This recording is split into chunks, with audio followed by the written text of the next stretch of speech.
ये देखिए, यहाँ ये बिल्कुल प्रकृति का नज़ारा, पहाड़ों की चोटियों से ये शीतल जल आ रहा है और ऐसे ही रात दिन बह रहा है। यहाँ पानी, इतना पानी है और इतना शीतल जल है, और ये पहाड़ की चोटियों से निकलता हुआ पूरी जड़ी बूटियों का जो गुण है वो सारे गुण खींचकर यहाँ ये प्रवाहित हो रहा है। और यहाँ आए श्रद्धालु इस जल को पान करते हैं, पीते हैं और बड़ा आनंद लेते हैं। कहते हैं यहाँ कुछ भी खा रहे हैं, कुछ भी पी रहे हैं, सब हजम हो जाता है और शरीर हल्का हो जाता है और शरीर स्वस्थ हो जाता है। एक महिला तो कल मेरे को कह रही थी कि जब मैं आई तो मेरा पूरा शरीर जकड़ा हुआ था, लेकिन जैसे ही यहाँ पहुँची और यहाँ का जल हमने पिया और जैसे ही जल ग्रहण किया तो बहुत अच्छा लगा हमें और स्वस्थ हो गए बिल्कुल। ये रास्ता आप देख रहे हैं कितना सुंदर रास्ता है। ऐसे ही रास्ता पूरा आश्रम तक है और ऐसे ये जल बह रहा है और ऐसे आकर यहाँ लोग जो भी ये पानी पी रहे हैं वो अपने आप को ठीक महसूस कर रहे हैं, स्वस्थ महसूस कर रहे हैं। तो ये छुट्टियों में ऐसी जगह आना चाहिए और ऐसी जगह में आकर प्रकृति का आनंद भी लें और साधना भी करें, ध्यान बढ़ाएं, अपना सुमिरन बढ़ाएं। ऐसे एकांत में आकर साधना करें और अपनी मंजिल तक पहुंच जाएं। हमारा काम है कि आत्मबोध करना, हमारे भीतर बैठा परमात्मा, उस परमात्मा से एकाकार हो जाना, अपनी आत्मा से एकाकार हो जाना, यही हमारा मुख्य लक्ष्य है। और इसीलिए हमें ये मनुष्य जीवन मिला है। इस मनुष्य जीवन में कहते हैं ना, हाथ सिर्फ मनुष्य के पास है।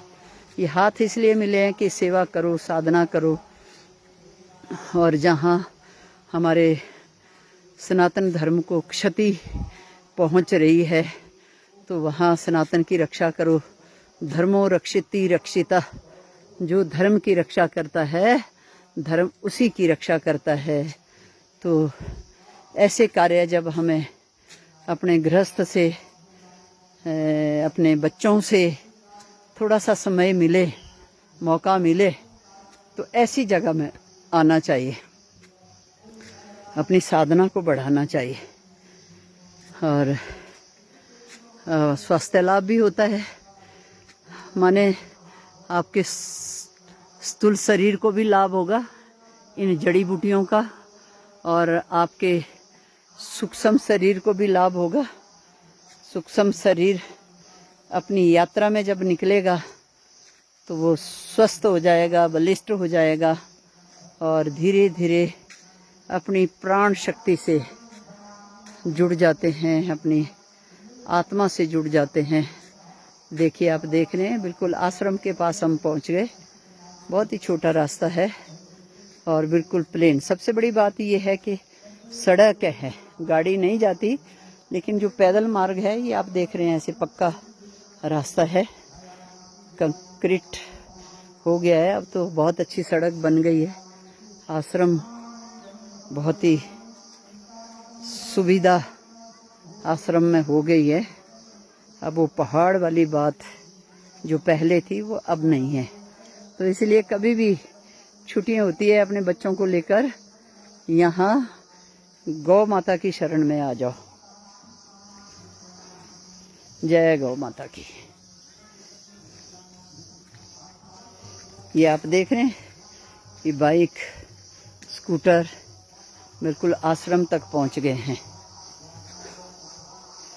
और लाइट चला जाए तो यहाँ जनरेटर की व्यवस्था है। और देखिए हनुमान जी की सेना भी यहाँ घूम रही है।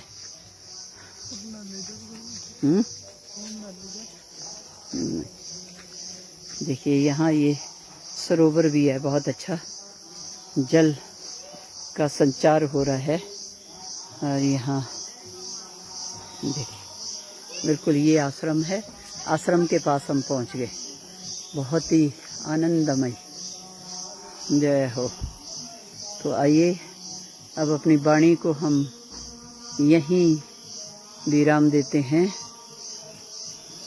और गौ माता को राष्ट्र माता का सम्मान दिलाने के लिए हम सब प्रयास कर रहे हैं और आप ज़्यादा से ज़्यादा संख्या में इस सेवा में जुड़िए, अपने जीवन को सार्थक बनाइए, अपने पितरों को प्रसन्न करिए और इस सेवा से हमारा जीवन भी सार्थक होता है और हमारे पितर अगर कहीं कष्ट में है तो वो है उस कष्ट से निकल जाते हैं और ऊर्ध्वगामी हो जाते हैं। तो यहाँ तो 18 पुराणों की कथा चल रही है, उसमें जो गौ महिमा हम सुन रहे हैं वो बहुत ही अद्भुत है।